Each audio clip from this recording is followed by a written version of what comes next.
I wanted to pop on and do a quick intro for this video to kind of introduce it, tell you what I've got coming up.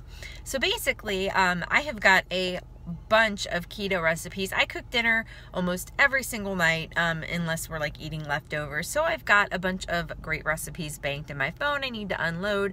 Just got busy with work, and finally am getting some time off to edit and upload some videos. So you might notice a few videos back to back.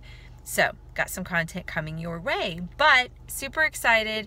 It's actually feeling like spring here in West Virginia. The gloomy, icky weather that was hanging around from winter seems to have finally left the building. It's in the 60s today. I'm chilling here with Ozzy. He's taking a break, but we're in the pickup line. The kids are out on the playground today. Good vibes, feeling good. So in this video, I've got a few recipes for you. I've got a simple baked drumsticks with some prosciutto-wrapped asparagus, which are so yummy. And they're good too if you're like having friends over for dinner and you want something that looks a little fancy-smancy, but it's really easy. You know, if you just don't want to serve like steamed broccoli to your guests, it's a really good option. Drumsticks are always a really easy choice. Season them up well, bake them till they're brown. Bingo, so good. It's also got one of my favorite recipes in this video, which is a chicken crust pizza. You guys, this pizza, hands down, was the best pizza I've ever eaten, keto or not. You've got to try it. So easy too. And then the final recipes are on St. Patty's Day. I did a keto Irish soda bread that has to be my favorite keto bread I've ever made. Not eggy at all. It had some sweetener in it, so it had like a nice mild sweetness to it. It was so good. And then just a simple baked pork tenderloin. So that's the 3 meals that I'm going to bring you, you know, but there's quite a few recipes because some of the meals had more than one part. So you should be able to get some good content from this and some new keto things to try. So as always, all of the recipe descriptions will be down in the description box with all of the ingredients and all that good stuff. Also info on how to join my keto group where I post a meal plan every single day. So happy spring, guys. Here comes the video. New week, new meals. Right here I have got some asparagus that I have wrapped with prosciutto, and I do the prosciutto by slicing it in half lengthwise so I get 2 longer, skinnier pieces to wrap around the asparagus a bunch of times. I think it holds tighter, looks neater, covers more ground. So right here I've got some olive oil heating up in a big nonstick pan, and I'm just gonna cook these for a few minutes on each side until it gets crisp. I've also got some drumsticks in the oven that I've rubbed with yellow mustard and Tony's Cajun seasoning. I'll show you what that looks like. And here's the Tony's right there. When it comes out, it has been in the oven at like 350 for about an hour now. I flipped it halfway. I'll show you because I'm still cooking the other half batch of the asparagus, but that's what the chicken looks like. I just rubbed the drumsticks down with yellow mustard and Tony's seasoning really well. Baked it about an hour, about a half an hour on each side at 350. Here's the batch that's already through. They're just drying on some paper towels, crisping up. Here's the other half in here. I'm getting ready to flip them and do them a couple minutes on the other side. And that is dinner tonight. I'll show you what my plate looks like when it's alright. And this is what the finished plate looks like. I've got the drumsticks baked and browned in yellow mustard and Tony's, and bacon wrapped prosciutto fried in a little olive oil. I'm gonna eat now. Hey guys, happy Friday. I am getting ready to make some dinner, so I wanted to share with you what I'm making because I'm making something I haven't made for a while. It's a super yummy chicken crust pizza. So it's definitely keto friendly. The Real Good pizza brand, that's the low carb, high protein that you can buy at stores, is basically the same thing, but it's really super easy to make yourself at home.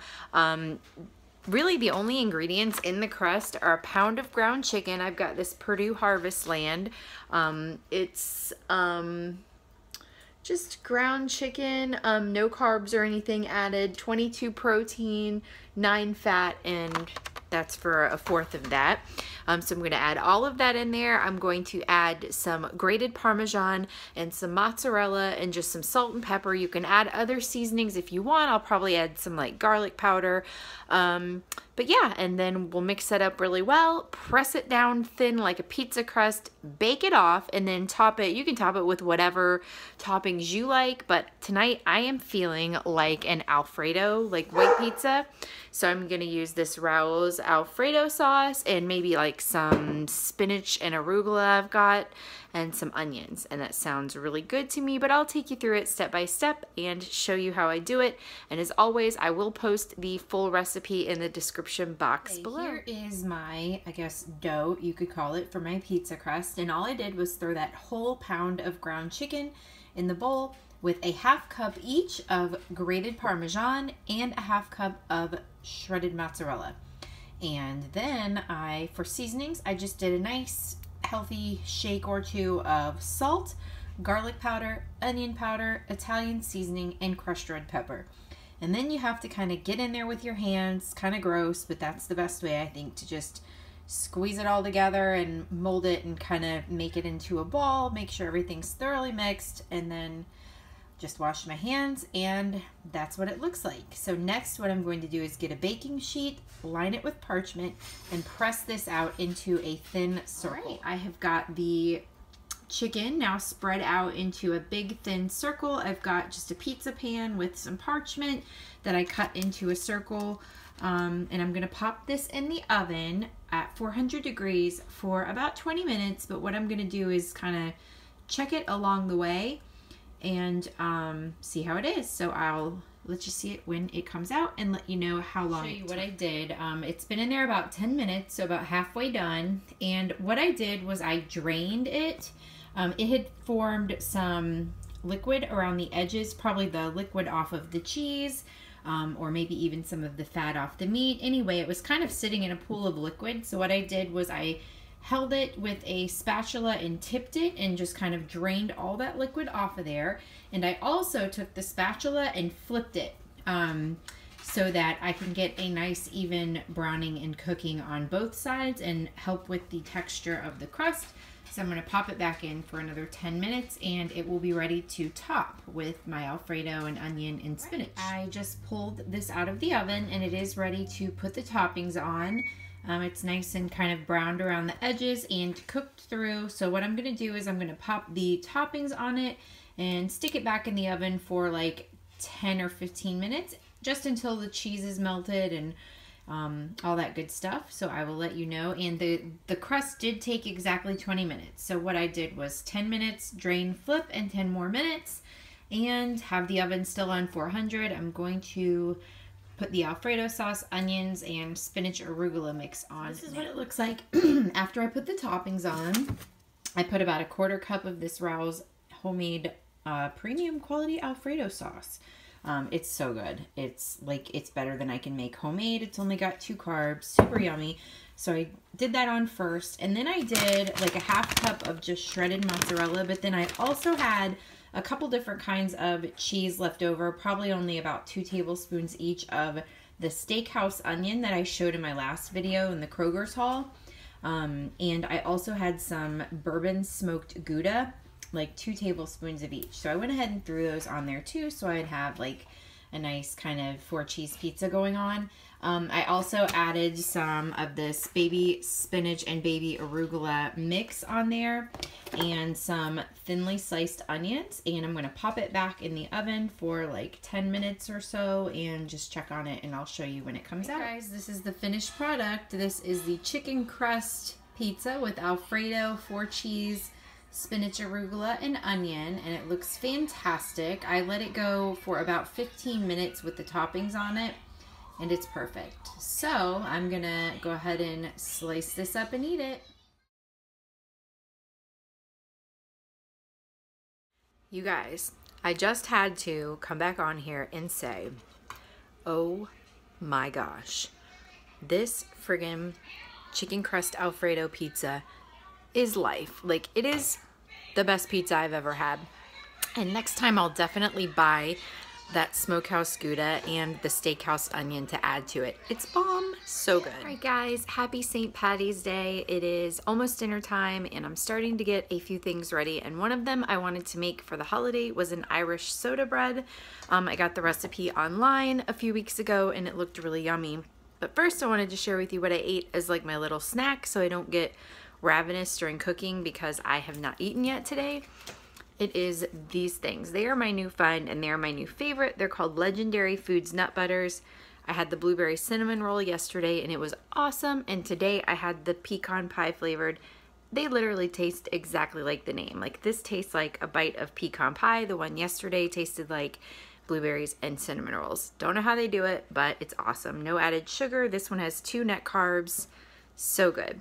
So that is going to keep me full until dinner time in a couple hours, but now I'm going to go over the bread recipe with you. So here I've got my dry ingredients for the Irish soda bread. It's 1.5 cups of almond flour, 2 tablespoons of coconut flour, a teaspoon each of baking soda and baking powder, an 1/8 teaspoon of sea salt, and a 1/2 tablespoon of sweetener of choice. I used monk fruit. And you can also add in 1 ounce of raisins or currants if you would like, but I'm not going to do that. I'm keto and don't really have those, but if you kind of feel like, you know, some dried fruit in your soda bread, you can do that. And now I'm going to add the wet ingredients. And I have added the wet ingredients, which were just 2 whisked eggs, a 1/2 tablespoon of apple cider vinegar, and 2 tablespoons of sour cream. You could also use heavy whipping cream if you want. And mix it up really good and put it into a loaf pan and kind of form it into a loaf. And it says to score the top with an X, not sure why, but I did it. And then you could also sprinkle an additional little bit of sweetener on top if you want, which I did sprinkle a little more monk fruit.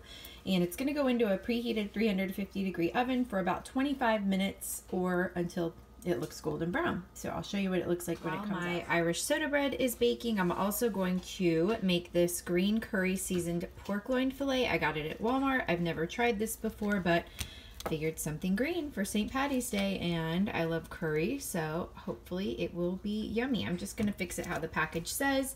20 to 30 minutes per pound. It's 2.48 pounds, which means it will be between 50 and 70 minutes cook time. So about an hour. I'll let you know what it looks like when it comes out. The bread out of the oven and a toothpick inserted in it came out clean, so it's done. It's just starting to brown on top. At 25 minutes, I could tell it was still kind of underdone, so I left it in there about 5 extra minutes, so it was in there about 30 minutes. So I'm going to let this cool for a couple minutes in the pan, then switch it to a wire rack and let it cool some more before cutting into it. I will share what it tastes like and what it looks like when it's done. Short bread after I've taken it out of the parchment and laid it on a wire rack to cool more.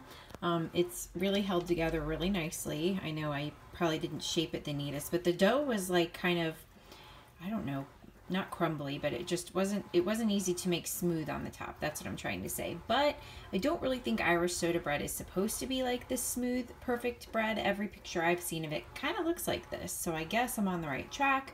I'm sure it'll be delicious, sliced with some Kerrygold butter on it, which is exactly what I'm going to do when it cools a little. So I've got my Irish soda bread cooled and sliced, and I put a big old thick slice of Kerrygold butter because I'm keto, and that's one of the many advantages of it is that I get to eat Kerrygold butter, which is so good. Anyway, look at that texture of the bread. Amazing texture, amazing flavor, just mildly sweet, nothing crazy. Yeah, really, really good. Highly recommend the keto Irish soda bread recipe. Pork tenderloin out of the oven. It's been an hour, and I am going to let it rest for a little while before I cut into it, but I think it's done. From the way it looks, but if it's still raw in the middle, obviously I'll throw it back in, but I'm going to thin slice it, serve it with some greens, with a little dressing, and that should be it for dinner. I'll let you see what the finished plate comes out like. The finished product with the pork tenderloin. I sliced it thin, and it was perfectly cooked for 60 minutes, and it has some nice spice to it with the green curry. I showed you the wrapper, but it was pre-seasoned. I did add a little bit more salt, and yeah, I'm actually not hungry right now because of the soda bread I had a little bit ago, but I will probably plate up a few slices of this in a little while when I get hungry with some mixed greens with some kind of vinaigrette or something, and that will be dinner.